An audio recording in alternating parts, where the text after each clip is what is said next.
Момент на тишина, неизвестност.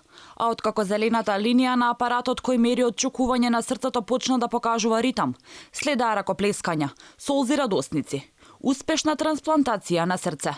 Вака го опишуваат моментот докторите откако ја завршија 6-часовната операција со која почна да чука срцето на 54 годишен пациент. Значи, еве ќе кажам нешто ексклузивно што се случуваше во операциона сала.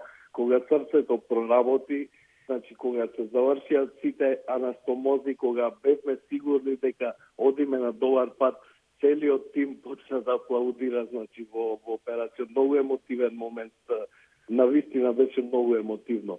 Сите бевме среќни, сите бевме возбудени, значи знаете, тоа беше еден долг ден, ден на исчекување, ден на надеж дека ќе продолжиме еден живот, ќе спасиме еден живот благодарение на друг кој што се гаси. Значи тоа навистина некои работи не може да се опишат со зборови. Шокаровски вели дека тимот на 20 доктори и медицински персонал функционирал одлично. Со него се согласува и професор доктор Сашко Јовев од клиниката за кардиохирургија, кој вели дека биле подготвени за ваков зафат. Прифативме да работиме со колегите од приватните болници и тимот функционираше одлично, вели доктор Јовев. Пациентот би сакал да ви известам дека засега е добар, се надеваме дека ќе остане добар.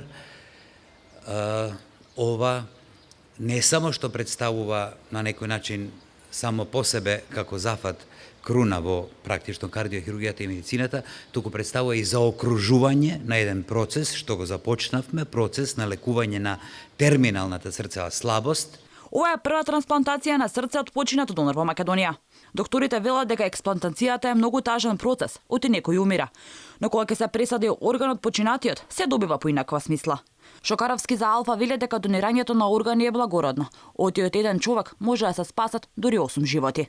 Органодарителството представува една благородна работа, значи да спасиш од еден донор, малтене може да се спасат до 8 луѓе да добијат органи. Од срце, бели дробови, црн дроб, хепар, значи панкреас, бубрези, коска и така натаму. Значи многу е важно таа свест да се подигне и да се промени. Значи има луѓе за кои што нема друга алтернатива освен мој начин на лечење.